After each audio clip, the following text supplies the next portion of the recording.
Espacio en Blanco, en Radio Nacional de España, con Miguel Blanco.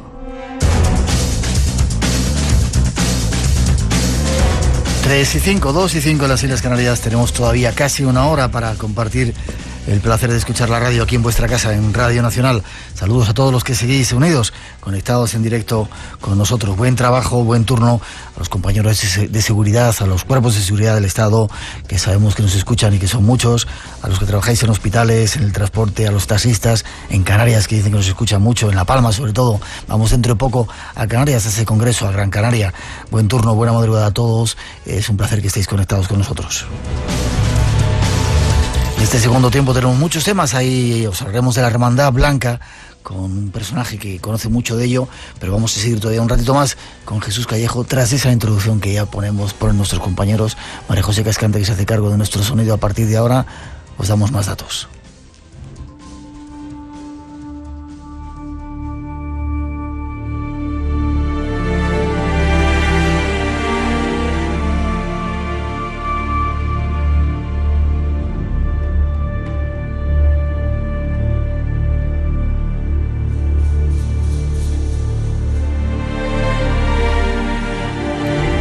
¿Han existido los dragones?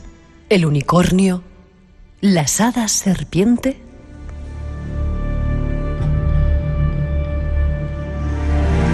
Muchos dicen que sí, que han sido y son reales.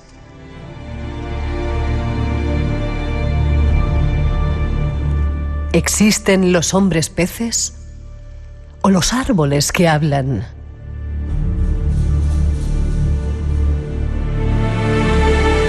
Nuestro invitado ha realizado un estudio buscando las huellas de las bestias más imposibles que nuestra mente pueda imaginar. Y esta noche nos trae algunas pruebas de su existencia.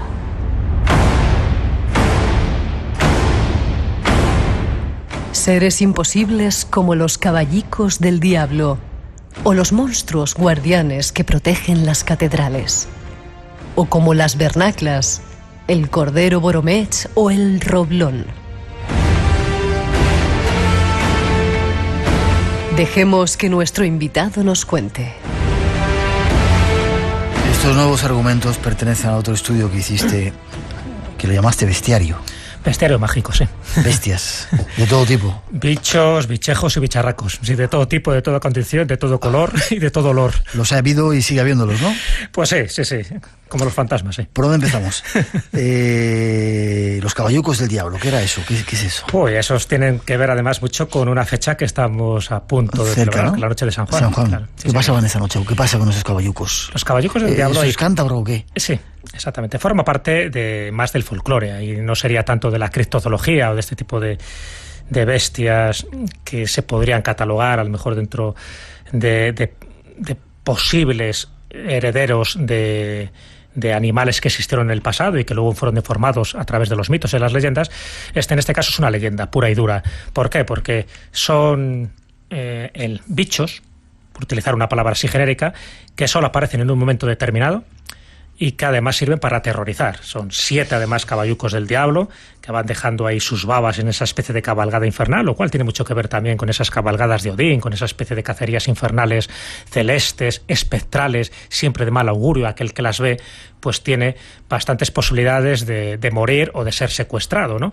Por eso hay antídotos para evitar ese malfario, ese maleficio, que recoger, por ejemplo, un trébol de 4 hojas y cosas similares. Es un poco como te encuentras a la Santa Compaña, que tienes que hacer un círculo de Salomón para protegerte dentro de tu espacio sagrado. Pues algo parecido. Sería un poco lo que llamaría John Keel los animales imposibles, estos que aparecen en un momento dado, normalmente además relacionados con la tormenta. Es muy interesante porque hay cantidad de leyendas asociadas a monstruos, a bestias que se aparecen aprovechando las descargas eléctricas de una tormenta y luego desaparecen con las mismas circunstancias. Como si venían de otra dimensión, quizás. Exacto. Y aprovecharon es como ese si paso. eso fuera el clic, la llave, el interruptor que les abriera esa puerta. Se manifiesta, por eso son seres imposibles, porque claro, no forman parte de nuestra zoología natural, es una zoología fantástica, y luego desaparecen formando parte de ese inconsciente colectivo, de esa leyenda, de ese imaginario popular. Los caballucos del diablo estarían en esa categoría. Vamos a animales entonces, si te parece. ¿Existieron los unicornios? Claro, aquí cuando hablamos de unicornios o de dragones, pero por ejemplo el caso de unicornios, son animales, equinos en este caso, que es posible que existieran. Y cuando digo que es posible es porque ya no solo las leyendas, ya no solo historiadores como Plinio el Viejo, por ejemplo, que dentro de su historia natural asumía este tipo de bestias como posibles. Él hablaba, por ejemplo, de otras que él decía que eran mitos. Cuando hablaba del Pegaso, en fin, ese caballo con alas, o del grifo, o del Tragopán, él pensaba que eran fieras fabulosas, incluso de las sirenas. Pero cuando hablaba del unicornio, sí pensaba que había existido. No que existía en su época, sino que había existido en el pasado. Es curioso porque, por ejemplo, el jesuita Atanasio Kircher, cuando hace una relación de todos los animales que van en el Arca de Noé, pues claro, él habla de los animales que él pensaba que en aquel momento estaban vivitos y coleando en la faz de la tierra. Y uno de los que menciona, uno de los que incluye en el Arca de Noé, son los unicornios. No me digas, ¿eh? Sí, es curioso. O sea, así como ellos pensaban que había bichos que no tienen nada que ver con la realidad, a otros sí le daban cierta credibilidad, por la razón que fuera, ¿no? Tiene su lógica, y ahora porque tenemos mucha más información, y te doy como 2 indicios, casi 2 pruebas de la existencia en el pasado. Por una parte, cuando se habla del mundo griego, Ctesias, por ejemplo, que fue un historiador que estuvo de médico con Artajerjes Nemón, con uno de los reyes griegos en el siglo IV a.C., hablaba que existían, claro, no el rinoceronte gallardo, esbelto, blanco, que nosotros conocemos por las películas de Walt Disney o por las películas infantiles, sino que hablaba de una especie de asno salvaje de ojos azules, pero que procedía de la India. Era un dato muy curioso. ¿Por qué de la India? Porque posteriormente, cuando se han descubierto, por ejemplo, en el Valle del Indo, en esa civilización de Mohenjo-Daro, una de las grandes civilizaciones que se desarrolló hace 5.000 años, pues tienen unos sellos, esos sellos de esteatita que servían incluso también para transacciones comerciales, incluso para describir su vida cotidiana, aparecen descritos animales. Y estamos hablando de hace 5.000 o 5.500 años. Y dentro de esos animales hay algunos que son reales y se les puede seguir la pista, como son los cebúes, como son los rinocerontes. Y también hay otros que tienen un cuerno en la frente. Esos que tienen el cuerno en la frente, y ya te digo, que no son rinocerontes. Que no son rinocerontes, está claro, porque el rinoceronte se le conoce perfectamente, porque tiene una fisonomía muy clara, pero hay otros que no son cebúes, ya te digo, que no son rinocerontes, que no son elefantes, que no son bueyes, y tienen un cuerno en la frente. Ese cuerno en la frente, que no los llaman unicornios, es lo que posiblemente dio origen a ese animal, que luego desapareció, posiblemente pues por la acción humana, que tenemos esa habilidad de cargarnos especies y convertirlas en especies extintas, pues desapareció con el tiempo. Pero lo que sí quedó fue el testimonio de que había una especie de equino con un cuerno en medio de su frente, y lo que se hizo posteriormente, o sea, y lo más seguro es que hace 5.000 años que ya no exista ninguno, pero lo que se hizo es que se empezó a propagar las virtudes que tenía su cuerno. Claro, cuando tú ya no tienes el animal, lo que hace es que esa pieza se convierte en mucho más fabulosa, porque a ver, ¿quién caza un unicornio si no existe? Es un poco lo de la trama de En busca del unicornio de Juan Eslava Galán, además que ganó el premio Planeta. Es decir, ahí Enrique IV el Impotente no se le ocurre otra cosa que para curar su impotencia tiene que organizar una expedición al centro de África para conseguir un unicornio y con ese cuerno, que dice que tenía propiedades afrodisíacas, pues conseguir o recuperar la vitalidad o la virilidad. Bueno, lo que también se decía del cuerno del unicornio, o lalicornio, como se llama en algunas leyendas populares españolas, es que servía para detectar los venenos. Entonces, en las cortes europeas decía que tenían vasos hechos con el asta de un unicornio, porque en el momento que tú vertías cualquier líquido, automáticamente sabías, pues, en fin, por las burbujas que generaba, si estaba envenenado o no estaba envenenado. Claro, la realidad era que la mayoría de los cuernos de unicornio que están en los museos de farmacia, o los que tenían, por ejemplo, en las cortes europeas, no eran cuernos de unicornio, evidentemente, que eran dientes de narval o cuernos de rinoceronte. pero les daba igual, porque al final eso funcionaba como un efecto placebo. Si tú pensabas que eso te evitaba los venenos, pues ahí. Y si eso pensabas que te daba virilidad, que era como el Viagra medieval, pues te seguro que te daba una virilidad tremenda. Qué curioso. Hay cantidad de bestias extrañas que tú hablas en ese trabajo, yo no sé por dónde, las vernáculas, ¿qué eran? Bueno, ahí estamos hablando, igual que pasa con la otra especie que se citaban, que eran esos árboles cordero. Era un híbrido entre el mundo vegetal y el mundo animal. Es decir, se pensaba... Eso formaría parte más bien de las sagas de Tolkien, ¿no? Eso forma parte toda de una fantasía. Antes, cuando no se conocían los países, se inventaban los animales y se inventaba todo tipo de elementos para de alguna forma asombrar al público expectante que estaba deseoso que tú le contaras auténticas barbaridades. Entonces los vernáculas eran ni más ni menos un árbol que generaba animales o que podían dar una serie de corderos o de bichos, con lo cual te podías alimentar por una parte vegetal y por otra parte carnívora por el tipo de producto que te daba. Algo totalmente aberrante dentro del mundo de la zoología. Lo que sí parece que existían eran dragones o familias de dragones, ¿no?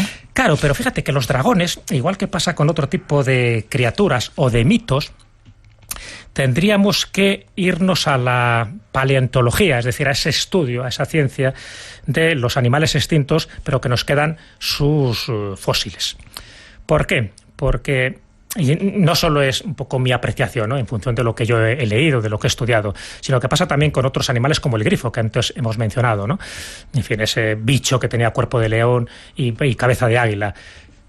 Casi seguro que estaban basados estas descripciones, estos mitos que luego se transmiten por los griegos y por los romanos, en huesos de dinosaurios que ellos veían esparcidos por ciertas zonas, pero que no entendían que eran aquello, porque la paleontología no estaba todavía inventada. Entonces, claro, cuando tú veías un fémur gigantesco, pues imagínate, de un mastodonte, ¿a qué se lo atribuían? Pues a sus dioses o a que había gigantes.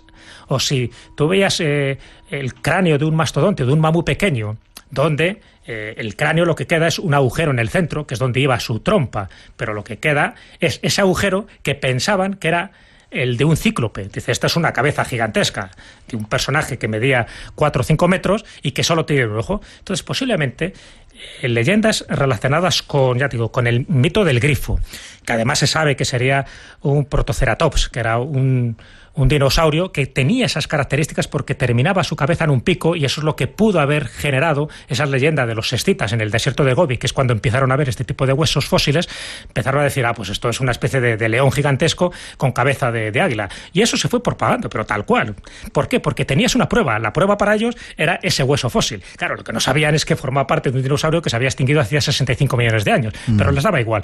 Bueno, pues con los ciclos podía pasar lo mismo, y con el dragón podía pasar lo mismo. Es decir, cuando ellos encontraron, por ejemplo, huesos de velociraptor, por ejemplo, o de otro tipo de saurios, lo atribuyeron, fíjate ahora que se está descubriendo, por ejemplo, que había dinosaurios con plumas alados, pues puede ser muy fácil que la asociación fuera de bestias relacionadas con los dioses, con los héroes, que no conocían porque no tenían los conocimientos científicos y les daba exactamente igual, pero que sí generó toda una zoología mítica, fantástica, que servía para que luego sirvieran de decoración en las vasijas griegas o sencillamente para contar a los niños a la luz de la luna. Historias. 3 minutos nos quedan antes de terminar esta parte contigo, cosa que siento. La bestia más bestia que te has encontrado en tus... Que no sea un ser humano, que somos bastante bestias. La bestia más bestia. Pues, a ver, habría como 2 categorías. Por una parte, si hablamos de las bestias fantásticas, de las que no tienen ningún tipo de credibilidad, pues hombre, las hay. Está, por ejemplo, el catobletas, que muy poca gente habrá oído hablar de él. ¿Catobleta? Sí, que era un poco como el basilisco, era una especie como de buey, pero que tenía la cabeza de un puerco, de un cerdo, pero que a su vez la mirada te dejaba petrificado. Es decir, habían hecho una especie de mezcla, como una especie de esfinge, pero más a lo bestia, más horroroso, más desagradable a la vista, y nunca mejor dicho, porque si te miraba, te petrificaba, ¿no? Un poco como la gorgona. Bueno, pues el catoblepas ya ha desaparecido, ya incluso de los libros de mitología, porque tuvo solo su incidencia en un momento muy determinado. Y por otra parte, si hablamos ya del mundo criptozoológico, que también me apasiona, pues uno de ellos podría ser el Mokele Bembe, que todavía se sigue buscando en África, en los ríos del Congo, que tendría mucho que ver posiblemente con algún animal que escapó de la extinción en su línea evolutiva y que todavía queda algún ejemplar. Me creo más, por ejemplo, que se pueda encontrar el Mokele bembe en cualquier momento que, por ejemplo, el Nessie en el lago Ness. El Nessie en el lago Ness es toda una invención relacionada con algún tipo de animal conocido, pero mal interpretado, y aparte de las fábulas que se generan por efectos comerciales, pero hay otro tipo de bichos que, igual que el mapinguari, por ejemplo, en el Amazonas, que creo que sí son reales. Lo que pasa es que a lo mejor la descripción se le ha exagerado un pelín, y esa descripción que se ha exagerado un pelín es lo que hace que las pistas sean falsas y que no nos conduzca a la vereda adecuada, la correcta. Pero desde luego, cuando te lo describen, además con una especie de glándula en el ombligo, estoy hablando del mapinguari, que dice que el olor está repulsivo, que echa para atrás, de hecho incluso se marea, ¿no?, los pocos que le han podido ver o detectar. Bueno, pues ese tipo de cosas a mí me parece que son bestias, muy bestias, pero que a lo mejor algún día se abre la puerta para que dejen de ser criptozoología y se conviertan en zoología, como pasó con el kraken. ¿Cuántas cosas nos quedan por descubrir? Y fabuloso que sea así, ¿no? Porque precisamente estamos en un mundo estupendo, maravilloso, que solo tienes que abrir los ojos para darnos cuenta de que la maravilla empieza cada día.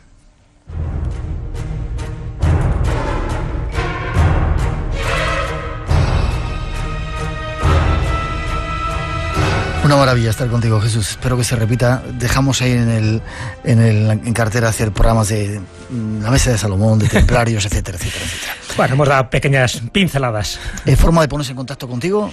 Sí, bueno, pues a través del programa que hemos citado de La Escóbula de la Brújula, en la página de laescobula.com, la página web, donde aparece pues una serie de comentarios. Y aparte, bueno, pues en Facebook, cualquiera que teclee mi nombre, pues acudirá a mi perfil, y ahí es donde cuento pues todo tipo de eventos, de novedades que van ocurriendo y donde me pueden pillar, ¿no? O bien en congresos, o bien en viajes, o bien donde sea. Pero bueno, te vas de viaje dentro de un poquito a un sitio súper mágico. Sí.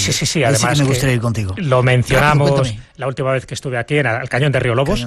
¿Sabes? Cuando hablábamos de esos chakras, de esos 7 lugares claves, imprescindibles dentro de nuestra península ibérica, pues ahí nos vamos, también relacionado un poco con Anima Mundi y con La Escóbula, pues con todos aquellos que nos quieran seguir y que quieran conocer los secretos que tiene ese enclave equidistante entre los dos cabos, tanto en Oriente como en Occidente, y el simbolismo que atesora. ¿Y por qué los templarios eligieron precisamente ese sitio para construir esa ermita? ¿Cuándo os vais? Nos vamos el 2 de junio, el domingo. Ahí está la información en esa página. Ahí está, el que entre en la página de Anima Mundi, ahí la encontrará, y bienvenidos sean todos, porque la idea es pasar un día agradable en compañía pues de buenos amigos y sobre todo pues de buenos tertulianos, compartiendo siempre el conocimiento y compartiendo la merienda. Yo me apunto a eso. Pues venga, serás bienvenido. Gracias, Jesús, por haber estado. Gracias, un placer, un abrazo. Espero volver a verte, ¿vale? Vale, gracias. Igualmente. 900-137-137 nuestro teléfono. Seguimos adelante, hay más cosas que queremos contaros. La semana que viene, como os digo, estábamos anunciando un congreso en el que hay multitud de personajes. El Espacio en Blanco lo queremos hacer desde allí. Escuchad un poco la información.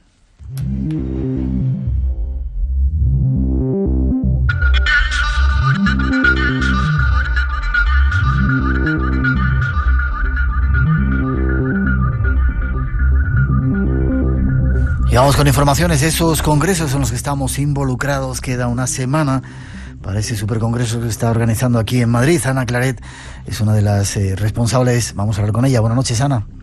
Buenas noches, Miguel. Buenas noches a todos. ¿Cómo estás? Bien. Espero que vosotros también estéis bien. Súper. Y mucha gente interesada, muchas inscripciones para ese congreso. Y ya queda solamente, nada, unos cuantos. El próximo fin de semana es cuando se desarrolla, ¿verdad? El próximo fin de semana, sí, Miguel. Bueno, primero la noticia de que el Espacio en Blanco va a estar en ese congreso. Vamos a hacer un programa desde ahí. A partir de las 10 de la noche haremos una reunión y invitamos a todos nuestros oyentes a que vayan si quieren, ¿verdad? Por supuesto, a todo el que quiera ir. Vale, luego lo recordaremos. Dime gente que va a estar en el congreso, personas venidas de más allá de nuestras fronteras, como Raymond Moody, ese psiquiatra que vendió 30 millones de libros. O 3 millones. Por ahí ando, sí. Increíble, de vida después de la vida. Nuestra querida Marilyn Rosner, el matrimonio Groff. El matrimonio Groff, sí señora, los representantes de la psicología transpersonal. Que es la primera vez que vienen a España, una de las primeras, ¿no? Han venido muy poquitas veces, que yo tenga constancia, otra más, nada más. Psicología transpersonal, Groff, Stanislao se dice, ¿no?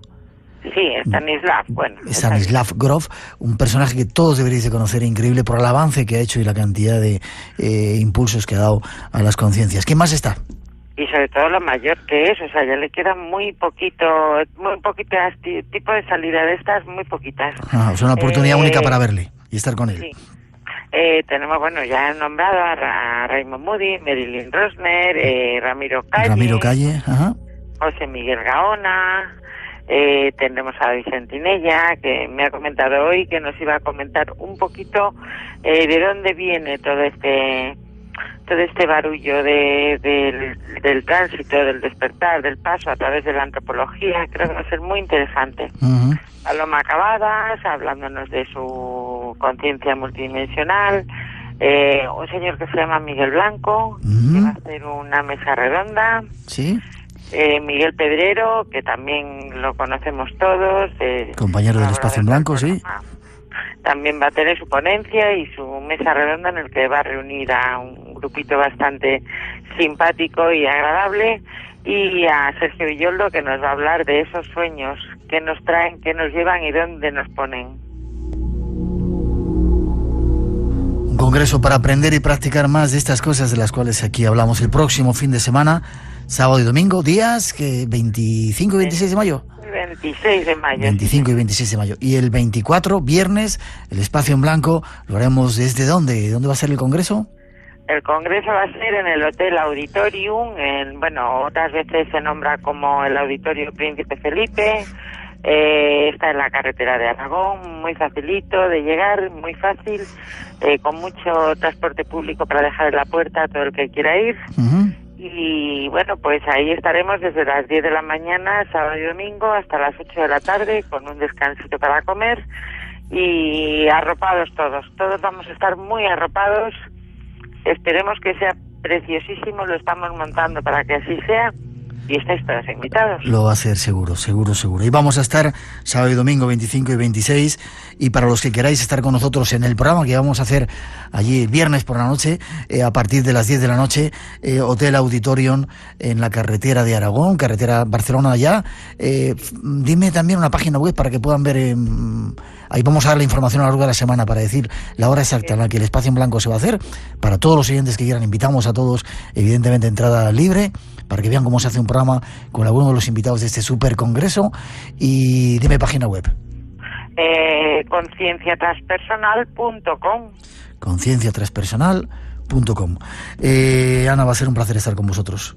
Nos vemos en... Pero vamos, para nosotros va a ser un tremendo placer contar con todos vosotros, veros a todos y daros un fuerte abrazo a todos. Nos vemos en 7 días en ese congreso, y el viernes antes, por la noche, en el Espacio en Blanco, todos juntos, celebrando esa gran ocasión de recibir a estos personajes que llegan al congreso.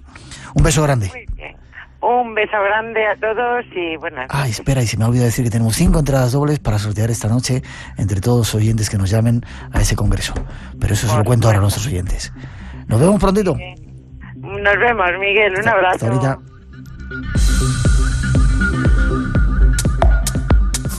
De aperitivo nos vamos de cañas. Degustar España. De tapas a Alicante. Con Paloma Zuriaga. El menú degustación lo compartimos con Rafa Jimena en la Fiesta del Caracol en Lérida. Degustar España. Y de postre, un cóctel en la Turba de Madrid con Addison Nascimento. Los sábados de 4 a 5 de la madrugada en Radio Nacional.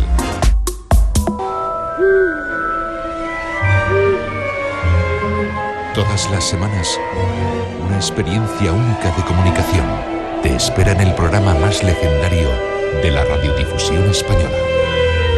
Espacio en Blanco. Radio Nacional, con Miguel Blanco.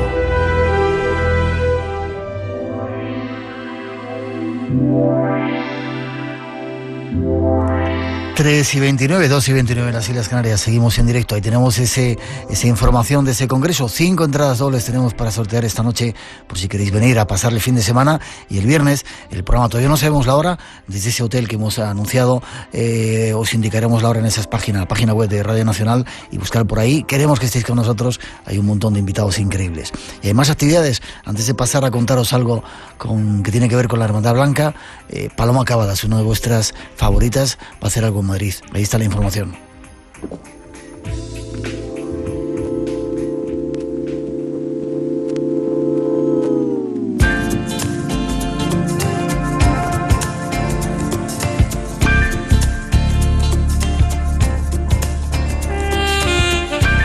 vamos con más noticias hasta Marna. Nos vamos para hablar con Iván Paredes. Hay una actividad de una persona que os interesa mucho y no queremos que se nos pase. Buenas noches, Iván, ¿cómo estás? Buenas noches, Miguel, ¿qué tal? Bueno, Marna nos quedamos cerquita, ¿no? El centro a Marna. ¿Cómo nos gustó Marna, verdad? Pues sí, mucho. Qué lugar tan increíble. Increíble. ¿De ahí viene el nombre del centro que montasteis en Madrid? Sí, claro. Del viaje ese maravilloso que hicimos. Qué bien. Tenéis actividades constantemente. Yo te debo, no me debes, bueno, no me debes, pero quiero ir a que me des un masaje. ¿Y qué más haces? Kinesiología, y me toques por todos los sitios y me alinees las líneas estas que tengo desalineadas. Acupuntura, kinesiología sutil, biomagnetismo, pues todas las herramientas ahí para ayudar a las personas. Sí, pues yo quiero que me arregles un poco, ¿vale?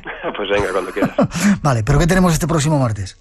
Pues nada, pues es un taller práctico de Paloma Cavadas para salidas lúcidas extracorporales. ¿Viajes astrales, dicho de otra manera? Pues sí. Pues bueno, quien no conozca un poco a Paloma, pues es una psicoterapeuta, investigadora de conciencia y autora del programa de Evolución Consciente. Y nada, pues nos explicará, más o menos durará sobre 2 horas o así, cómo la estrategia de la salida lúcida extracorporal pues nos permite explorar otras dimensiones, siendo un acelerador evolutivo que aporta una mayor comprensión de nuestra propia identidad existencial, ¿no? Una de las experiencias más increíbles que uno puede vivir, salidas extracorpóreas, viajes astrales también se denominaba, recuerdo a Paloma cuando nos hablaba de todo ello, y hay una forma de hacerlo conscientemente. Mucha gente me pregunta que eso lo tienen normalmente o a veces, habitualmente, en los sueños, pero no pueden controlarlo, les da miedo. Hay una forma de hacerlo conscientemente y de ir a viajar a donde quieras. Pues parece ser que sí, ¿no? ¿Tú no viajas? Hay muchas técnicas para conseguirlo. Yo personalmente pienso que es una cosa bastante natural, pero bueno. Pues Paloma en este curso ha concretado pues algunos puntos importantes pues para dar a entender este conocimiento, ¿no? Pues qué son las salidas lúcidas, sí. Por qué se confunde con los sueños, para qué sirven, un poco de entrenamiento energético y después falsos mitos y creencias en torno a todo esto que siempre está ahí como un poco confuso y queremos aportar pues un poco de luz, ¿no? Un poco de luz. Quitarse el miedo también, que es un poco la barrera que te impide salir y viajar. Una de las experiencias más increíbles. ¿Cuándo dices que va a ser? ¿Martes? Este martes 21 de mayo. ¿A qué hora? Pues a las 7 de la tarde, a las 19 horas. 19 horas. Hasta las 9. ¿Y dónde va a ser? Pues en Amarna Center. Sí. Estamos en Paseo de la Castellana 219 y la entrada es por General Aranda. Por General Aranda. ¿Hay una página web donde la gente se pueda informar? Sí, claro. No, espera un poquito, que ponemos un poquito de música y ahora das la página. Perfecto. Centro Amarna, página web. amarnacenter.com se llama. Amarna, sin H. Sí, center.com. Y el correo pues es el mismo, ¿no? info@amarnacenter.com. Decir también que bueno, pues Paloma está haciendo sus talleres pues en el Círculo de Bellas Artes todos los meses y que, bueno, pues este es un taller práctico un poco más accesible quizás, porque tenemos una aportación de 20 euros, ¿no? Un poco significativos. Y nada, pues para estar 2 horas ahí disfrutando de todos estos conocimientos. Perfecto. Próximo martes, 19 horas, Paseo de la Castellana, ¿número? 219, la entrada es por General Aranda. Perfecto. Iván, gracias. Paso dentro de poquito a verte en cuanto tenga un segundito para que me des ese masaje y me dejes alineado. Muy bien, Miguel. Venga. Nos vemos viajando, ¿vale? Venga. Fuerte abrazo. Ahí arriba. Hasta luego. Hasta luego. Chao.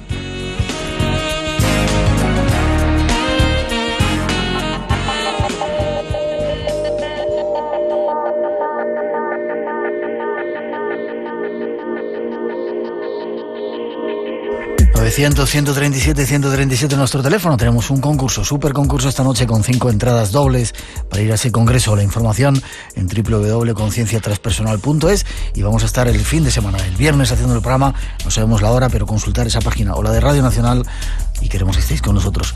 Y muchos de vosotros nos habéis pedido que hablásemos de lo que se llama la Hermandad Blanca. Hemos aprovechado que pasaba por España uno de los expertos y queremos hablar con él. Tras esa introducción nos lo ofrecemos.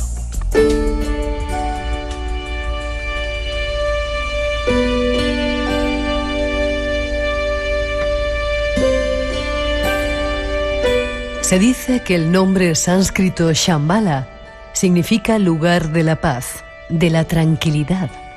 denominación apropiada para la labor de sembrar la semilla de la luz en la tierra. Nos encontramos frente a la ciudad matriz del mundo subterráneo de Agartha, un lugar que aún hoy es recordado por los lamas y sabios de Oriente. Los maestros de origen celeste que fundaron Shambhala para polarizar la pugna de fuerzas en el mundo han extendido su radio de acción no solo en el desierto de Gobi o los Himalayas, sino también en América del Sur, donde se halla un verdadero laberinto de túneles que conduce a fantásticas ciudades intraterrenas.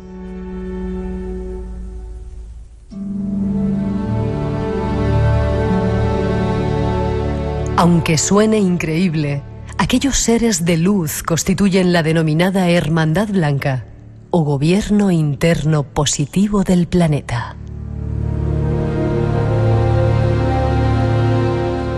La Hermandad Blanca, a lo largo de la historia, ha venido inspirando a diversos hombres y mujeres de todas las latitudes del mundo, quienes lograron escuchar el llamado para encender su propia antorcha interior.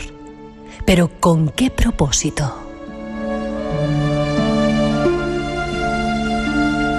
En América del Sur se encuentran diversos retiros interiores de aquellos maestros antiguos.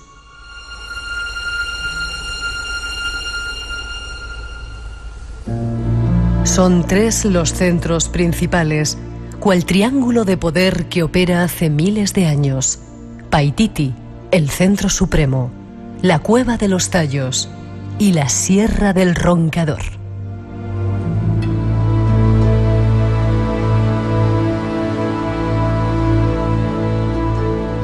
Pero dejemos que sea nuestro invitado quien nos cuente algo más de todo ello.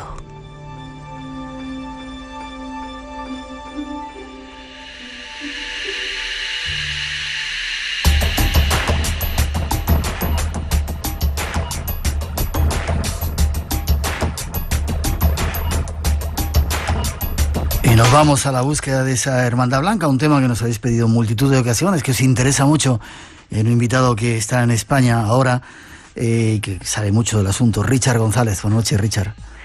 ¿Cómo estás, Miguel? Un placer escucharte. Igual te digo, un placer estar de nuevo contigo. ¿Vives en Argentina? ¿Eres peruano? Así es. ¿Y estás acá por allá siempre? Más de 10 años que estoy en Argentina, pero habitualmente estoy dando la vuelta por todo el mundo, compartiendo mis investigaciones, las experiencias que fuimos a haber tenido con ese inquietante mundo subterráneo. Y ahora estoy aquí en España, pues, promocionando un libro que acaba de ser editado por Ediciones Luciérnaga, que versa sobre ese misterio, sobre esa hermandad blanca, esa sociedad secreta subterránea y sus principios espirituales. Hablaremos un poquito de ello. Déjame que sea un poco crítico, ¿vale? Desde luego, como siempre. Mucha gente. Como tiene que ser. Mucha gente dice que eres, iba a decir, una copia de Sixto Paz. Te lo han dicho en multitud de ocasiones, supongo, ¿no? Que contáis experiencias parecidas, que los dos sois peruanos, que seguís la misma senda, que venís a España de vez en cuando a hacer caja. Bueno, uno puede hacer comentarios de todo tipo. En realidad, ese tipo de comentarios, ¿no? De que seamos muy parecidos y todo, desde esa perspectiva a mí casi nadie me lo ha hecho. Es verdad que hay un paralelismo porque formamos parte de la misma experiencia de contacto hoy disuelta y que se conoció a nivel internacional con el nombre de Grupo Rama, Misión Rama. Esto ya se disolvió, no existe más, y nos relacionan por ser limeños, ser peruanos y estar de alguna manera en contacto con las mismas entidades. No obstante a ello, mi camino lo he orientado no solo a la difusión de mi testimonio de contacto, sino también a la investigación, y no solo al enigma del mundo extraterrestre, ¿no? Al fenómeno ovni, sino al mundo intraterreno. Y justamente hemos tratado de hacer grandes esfuerzos para compartir estas investigaciones con un grupo de personas que nos acompaña, y aclaro que estos viajes pues yo me los he pagado, nadie me los ha pagado, los he financiado pues con los libros, con la difusión, como tú también y otros escritores hacen, y de esto no he hecho ni caja ni me he hecho rico. Cualquier persona que quiera visitar mi apartamento de 35 metros cuadrados en Buenos Aires es bienvenida, ¿no? Pero siempre hay gente que le gusta hablar. Vale. Entonces, Yo sigo adelante, hace 20 años hago esto, y lo que procuramos es promover un despertar de conciencia, no para que la gente crea que yo tuve estos contactos, estas experiencias, sino para que traten de entender un mensaje que en este caso, es el que estoy tratando de compartir aquí en España, proviene de la Hermandad Blanca, que se habría iniciado, según viejas leyendas, como sabrás, Miguel, en el desierto de Gobi, donde se habría fundado la esotérica Shambhala. Espera un poquito. No solo allí se encuentra ese misterio, sino también en el Perú, de donde vengo, en los Andes, donde esa sabiduría sigue viva. Espera un poquito, ¿vale?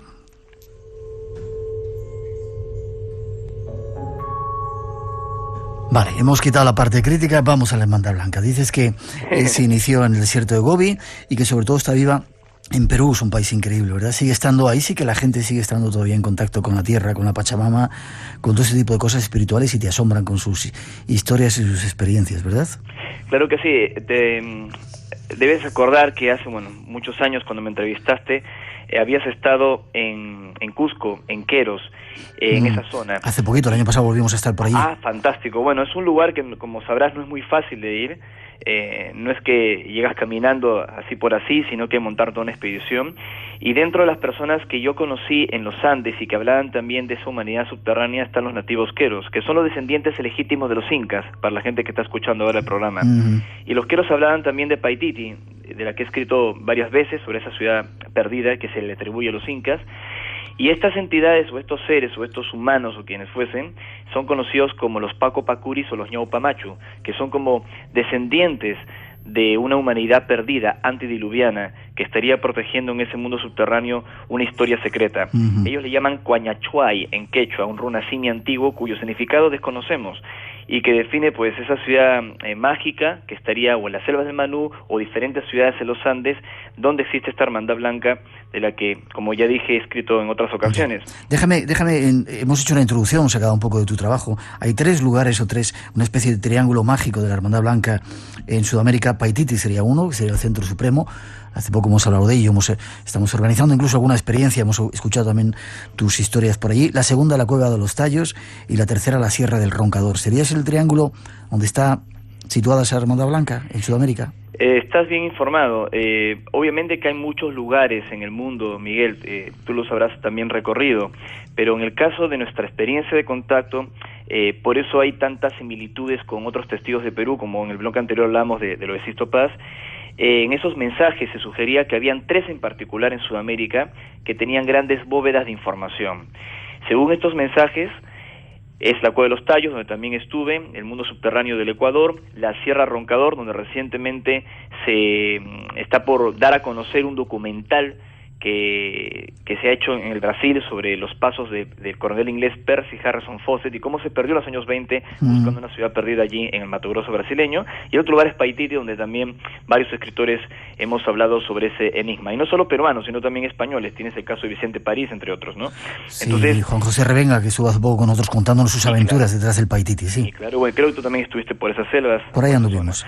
Entonces, de alguna manera esos 3 lugares son como un triángulo que contiene información.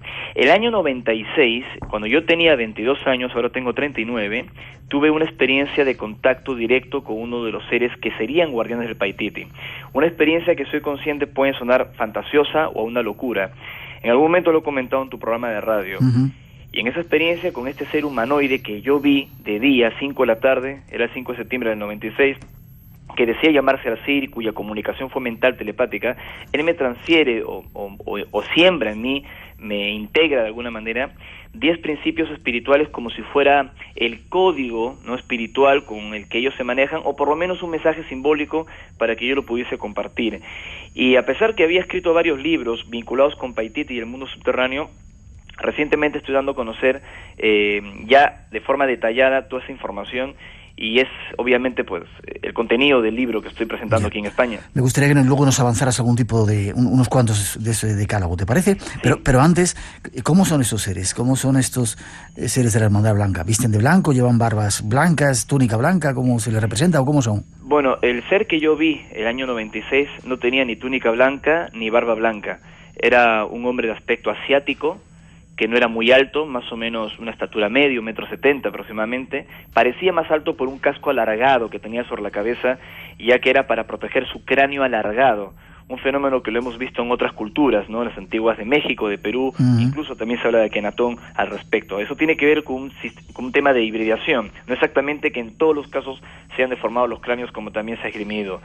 Y este hombre de larga barba, pero no blanca, sino más delgada, como si fuera una especie de mandarín chino, dice llamarse así, ser un maestro, un híbrido, un guardián de información, que yo vi en ese momento en la experiencia en Puyaro, una roca que tiene varios símbolos y que se encuentra allí en las selvas de la misteriosa Paititi. Y ese contacto, como te dije, lo tuve a los 22 años, en el año 96, y esta experiencia la he podido repetir en otras ocasiones y también acompañado de otros testigos. Richard, físicamente cómo lo veías? ¿Como una persona normal o era...? Como una persona normal. Lo único sobrenatural que tenía era esa vestimenta dorada que era como metálica, brillante, o sea, emitía un brillo muy particular, y en un contexto en que tú no ves un tipo vestido así. Era un hombre normal, o sea, no tenía nada sumamente extraño, salvo la energía que emitía ese traje y esa apariencia exótica en un lugar donde tú estás acostumbrado a ver animales, a los nativos machiguengas o la propia gente de tu expedición. Pero yo sabía de que ese tipo no era, digamos, un inmigrante vestido a lo loco y que había surgido de la maleza, sino que realmente era un ser excepcional, porque transmitía, además de ese brillo, Miguel, transmitía una sabiduría que te aplastaba, que era impresionante, que te hacía sentir como un respeto. Sin embargo, él me supo controlar, me supo calmar, y así empezó mi relación con esa entidad que dice llamarse Asir. ¿Cuántos integrantes hay en esa Hermandad Blanca, si se sabe? Es decir, ¿están de alguna manera jerarquizados? ¿Están organizados? Se presume que hay como una jerarquía, una organización que les agrupa, pero ignoro el número exacto de ellos. Dentro de la información que manejamos, y esto coincide con la sabiduría que atesoran varias comunidades nativas en mi país que conocen de este tema, no todos lo saben, pero algunas sí, el grupo físico, o sea, los que están en cuerpo físico, en esos túneles o mundos subterráneos, son muy pocos, ¿no? No son tantos como se cree. La mayoría de ellos han como, aunque esto suene demasiado místico, han emigrado a otros planos, ¿no? Estarían en otras frecuencias de luz o planos dimensionales, ese tipo de temas que se hablan.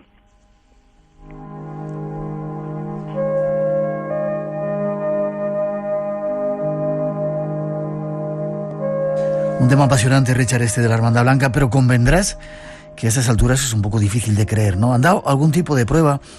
Te digo todo esto, estamos un poco críticos últimamente, no contigo, en general. Está bien. Hay mucha gente que se está aprovechando de este tipo de historias, ¿no? ¿Hay alguna prueba? ¿Por qué no se presentan? ¿Por qué no sé, dar un mensaje a toda la humanidad o hacer algo más objetivo que todo el mundo lo pueda ver? En el tema de la Hermandad Blanca es donde menos pruebas hay desde el punto de vista tangible. Tú imagínate, si a los testigos de contacto se nos ha criticado tanto en el tema del fenómeno OVNI, y eso que hemos llevado a testigos, han estado con nosotros, o sea, en muchas ocasiones, periodistas, yo he podido fotografiar y filmar esos objetos, incluso en compañía también de testigos hasta de periodistas, y nos siguen criticando, porque es un tema controvertido. En el asunto de la Hermandad Blanca es diferente, porque no se tratan de objetos que están sobrevolando el cielo, sino de seres que en contadas ocasiones te salen al paso en un lugar aislado. La única evidencia realmente es la información y el testimonio de la gente que estuvo contigo en esos lugares mágicos, y eso es intransferible. Y tú lo sabes también como viajero y periodista. De hecho, cuando yo hablaba de los túneles artificiales y todo, y mencionaba la historia de la Cueva de los Tallos, la gente pues no lo aceptaba. Fui a la Cueva de los Tallos, bajé a los túneles, tomé fotografías y las he mostrado, como antes también lo hizo Andrea Faber-Kaiser y otros colegas tuyos, y también la gente sigue sin creer. Hay gente que en conferencias me ha dicho que he trucado las fotografías y les he mostrado los archivos del ejército británico y me dicen, no, esos son diastrofismo, son erosiones de un río subterráneo. O sea, cuando uno no quiere ver, no hay prueba que valga, amigo. Ya. Estamos cercanos a un tiempo en el que estos seres van a dar algún tipo de mensaje o van a culminar ese trabajo que están haciendo desde entonces. Yo creo que, y te lo dije hace varios años, incluso antes del 21 de diciembre del 2012, y me darás la derecha en esto, Miguel, cuando estaba en tu programa y están los archivos ahí colgados en internet, yo fui una de las personas que siempre dije que el 21 de diciembre de 2012 no era ni un fin del mundo y tampoco el acceso súbito a una cuarta dimensión, que algunos lo creen, sino que empezaba una etapa gradual que, de acuerdo a la información que yo manejo, va a conducir hasta el año 2025, ¿no?, Son 13 años, tengo conferencias que están en internet que circulan sobre esa información, porque nosotros esperamos un evento que no estamos seguros si va a ocurrir o no para el año 2027.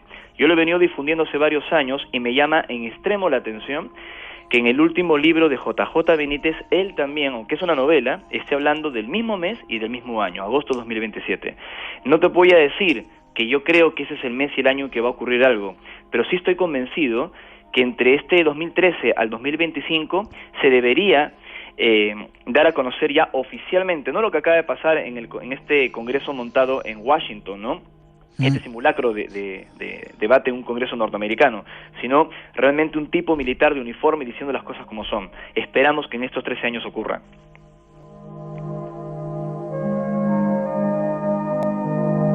Como sabemos que vamos a tener más oportunidades de estar contigo físicamente, seguiremos hablando del tema. Avánceme un poquito ese decálogo de la Hermandad Blanca, esos 10 principios. Sí, son 10 principios espirituales que integré luego de la experiencia en Paititi el año 96 que ya mencionamos. Principios que en realidad son como una síntesis o se acercan a la información de otras filosofías o religiones. A mí me suenan muy conocidos, ¿no? Entre ellos te los puedo mencionar. El primero dice que el verdadero estudiante de la vida empieza estudiándose a sí mismo, no habla del contacto interior para acercarse al contacto del universo. El segundo principio dice que la luz verdadera alumbra o ciega según la actitud del estudiante, es decir, que la luz o el conocimiento no es ni bueno ni malo, sino que actúa de forma distinta de acuerdo a la actitud de nosotros, cómo lo empleemos. Otro principio, el tercero, dice que el verdadero soldado de la luz batalla amando a su enemigo. Habla de la no resistencia para que no haya conflicto. Habla de un mensaje muy parecido al que otros maestros como Cristo enseñaron. La cuarta ley dice que la verdadera protección radica en el control del miedo interior, que es obviamente la mejor manera de hallarnos en equilibrio y en paz. Si no dominamos nuestros propios miedos, ¿cómo vamos a tratar de hallarnos protegidos? La quinta ley, el verdadero maestro enseña con el ejemplo. Creo que no hace falta explicarla, ¿no? Ser ejemplo de lo que decimos. La sexta ley dice que el verdadero mensajero es aquel que solo transmite el mensaje. Y eso involucra a testigos, contactados, periodistas, investigadores del misterio. El verdadero mensajero solo transmite el mensaje, no le pone ni sal ni pimienta, trata de ser honesto, puro en compartir esa información. La séptima ley, la fe verdadera se sustenta en el conocimiento. Dice que la fe no es un acto irracional, la convicción de lo que no se ve, como dice en la Biblia, sino que se basa en principios, en leyes universales, en un conocimiento que grandes maestros siempre tuvieron. Y los 3 restantes, para completar los 10 del decálogo, dicen: el octavo, la sagrada doctrina, es decir, el conjunto de pensamientos que tú tienes, se puede tornar más sagrada si eres consecuente con ella. La novena ley dice: el verdadero templo es aquel que se construye sobre la base de sentimientos, pensamientos y actitudes. No habla de un templo físico, sino de los sentimientos, de los pensamientos y las acciones de los seres humanos. Y la última, y te hago un breve resumen, el 10º principio o ley, dice que el verdadero místico es aquel que pone en práctica los principios del cielo y que muere constantemente por amor al prójimo. No hace falta mucho más tiempo. Yo te agradezco que hayas pasado por el programa, aprovechando esta visita por España de nuevo. Ahora te voy a pedir forma de contacto por si la gente quiere tener más información. Sí. Pero, ¿vas a hacer algún viaje más para seguir? Bueno, ¿sigues en contacto con la Hermandad Blanca? Mira, no soy de las personas que está recibiendo contactos físicos o experiencias todos los meses. De hecho, en 20 años las experiencias que he tenido han sido pocas. Pero sí he mantenido las experiencias en los viajes. De hecho, hace muy poco, estoy hablando, el fin de semana pasado, estuve con un grupo en Rasal, en Huesca, para que vean que pasan cosas también aquí en España, y se dio espontáneamente un avistamiento programado a las 10:15 de la noche, y éramos un grupito chiquito de unas 18 o 20 personas, y todos vimos el objeto, ¿no? Incluso lo pude fotografiar. ¿Cómo era? Vimos primero un objeto alargado, metálico, que estaba cruzando la zona de Rasal, que es un pueblo de Huesca, Puerta de Pirineos, y lo vimos un grupo de personas, y luego más tarde, donde ya tenía la cámara, aparece una esfera de luz que sale detrás de un cerro, se detiene, lo vemos, tomo la cámara, la llevo a fotografiar y luego la esfera baja y se oculta. No creo que fuera una nave tripulada, creo que se trataba de lo que en ufología se le llama Foo Fighter o Canepla. Ya. ¿Y otro viaje que vayas a hacer para seguir ese trabajo de investigación? Y bueno, tengo un encuentro muy importante en Talampaya, en La Rioja, en Argentina, dentro de lo más importante de este año, pero obviamente tengo otro viaje a Monte Shasta este año, en California, dentro de 2 semanas estoy en Delfos, en Grecia, como siempre, dando vueltas por el mundo. Qué bien, me alegro mucho. Otro punto para terminar de esta Hermandad Blanca que hay en Europa, igual que hay esos 3 en Sudamérica. No sé si te conté esto, pero el año pasado tuve una experiencia hermosa en un lugar que para mí tal vez sea uno de los más importantes vinculados a la Hermandad Blanca en España, y me refiero a Monte Perdido. Fuimos a Monte Perdido a investigar dentro de lo que se podía la zona, ver cómo era el lugar, y yo no lo había visitado antes, pero teníamos información que hablaba de una presunta instalación subterránea debajo de su macizo. Y allí recibí un mensaje mental telepático de estos controvertidos que siempre se mencionan, pero que tuvo un final feliz, porque en este mensaje me decían que iba a haber un avistamiento que corroboraría de que esto era genuino, que realmente Monte Perdido era un lugar muy importante vinculado con el mundo subterráneo. Y para resumirte la historia, porque estamos en radio y el tiempo premia, éramos 4 personas, un matrimonio de Barcelona, mi mujer y yo de Argentina, y se nos puso un objeto sobre nosotros y lanzó un haz de luz cuando estábamos en el aparcamiento, o sea, a punto de subir al coche para volvernos, salir de Monte Perdido. Y el objeto nos lanzó una energía blanca azulada que nos iluminó los 4. Yo tenía una cámara Nikon, una P510 colgada, una semiprofesional colgada en el cuello, y en ese momento ni atiné a tomar fotografía alguna porque me quedé, a pesar de la experiencia que tenemos en estos temas, muy contento y emocionado que esto haya ocurrido, ¿no? Y pasó en Monte Perdido. Ya. ¿Tienen también naves esta gente, aunque sean habitantes del interior de la Tierra?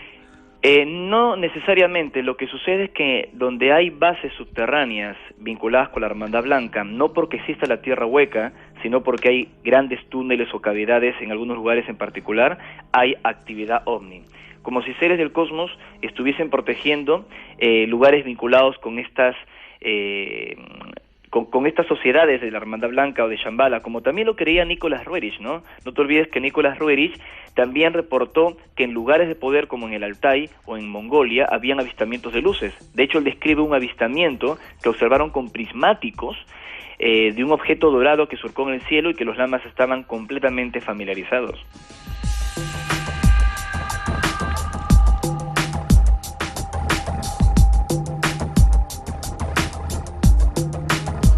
Un tema controvertido este de la Hermandad Blanca. Nos quedaremos con ese decálogo. Si queremos un poco tu pista, Richard. ¿Forma de contacto? Sí, para la gente que quiere seguir investigando todo el trabajo que estamos haciendo, puede ingresar a mi página web, que es legadocosmico.com, legadocosmico.com. En la sección Agenda, si le dan clic, si pican allí, van a encontrar la información de mis viajes y actividades por el mundo, también aquí en España. Ahora estoy por el país, y en Facebook me encuentran como Legado Cósmico Ricardo González. Le hacen me gusta y inmediatamente le empezarán a llegar las actualizaciones. Richard, un placer. Que Dios te bendiga, un abrazo, amigo. También a ti y a tu gente. Nos vemos prontito. Ok, chao, chao. Hasta pronto.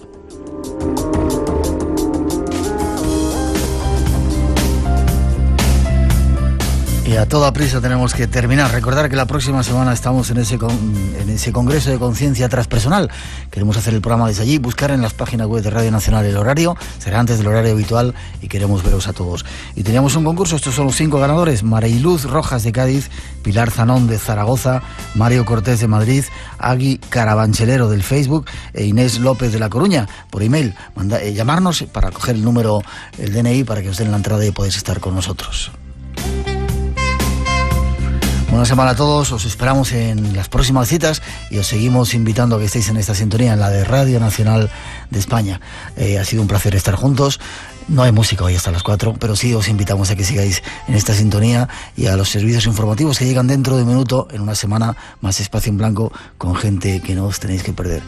Cuidaros, ha sido un placer estar juntos.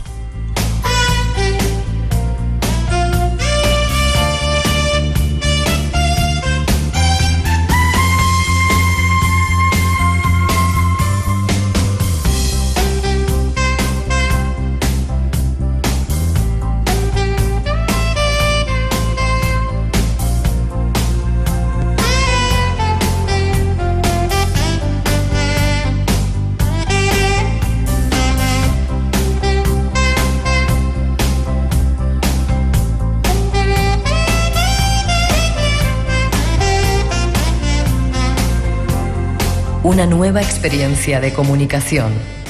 En Radio Nacional de España, Espacio en Blanco, con Miguel Blanco.